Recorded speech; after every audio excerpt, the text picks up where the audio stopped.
ಇನ್ನು ಖಾಸಗಿ ಕಂಪನಿಗಳಲ್ಲಿ ಕನ್ನಡಿಗರಿಗೆ ಮೀಸಲಾತಿ ವಿಚಾರಕ್ಕೆ ಸಂಬಂಧಪಟ್ಟಂತೆ ಸಿಎಂ ಟ್ವೀಟ್ ಮಾಡಿದ್ದಾರೆ. ರಾಜ್ಯದಲ್ಲಿ ಕನ್ನಡಿಗರ ಹಿತ ಕಾಯುವುದು ನಮ್ಮ ಆದ್ಯತೆ. ಉದ್ಯೋಗ ಮೀಸಲಾತಿ ಬಗ್ಗೆ ಸಿಎಂ ಸಿದ್ದರಾಮಯ್ಯ ಟ್ವೀಟ್ ಮಾಡಿದ್ದಾರೆ.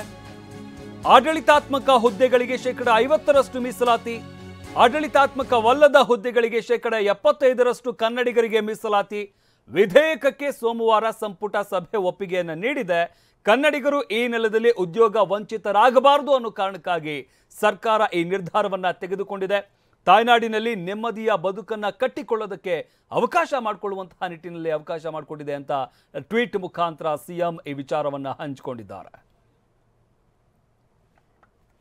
ರಾಜ್ಯದ ಖಾಸಗಿ ಕೈಗಾರಿಕೆಗಳು ಹಾಗೂ ಇತರೆ ಸಂಸ್ಥೆಗಳಲ್ಲಿ ಕನ್ನಡಿಗರಿಗೆ ಆಡಳಿತಾತ್ಮಕ ಹುದ್ದೆಗಳಿಗೆ 50% ಹಾಗೂ ಆಡಳಿತಾತ್ಮಕವಲ್ಲದ ಹುದ್ದೆಗಳಿಗೆ 25% ಮೀಸಲಾತಿ ನಿಗದಿಪಡಿಸುವ ವಿಧೇಯಕಕ್ಕೆ ಸೋಮವಾರ ನಡೆದ ಸಚಿವ ಸಂಪುಟ ಸಭೆಯು ಒಪ್ಪಿಗೆ ನೀಡಿದೆ. ಕನ್ನಡಿಗರು ಕನ್ನಡದ ನೆಲದಲ್ಲಿ ಉದ್ಯೋಗ ವಂಚಿತರಾಗುವುದನ್ನು ತಪ್ಪಿಸಿ ತಾಯ್ನಾಡಿನಲ್ಲಿ ನೆಮ್ಮದಿಯ ಬದುಕು ಕಟ್ಟಿಕೊಳ್ಳಲು ಅವಕಾಶ ಕಲ್ಪಿಸಬೇಕು ಎಂಬುದು ನಮ್ಮ ಸರ್ಕಾರದ ಆಶಯ.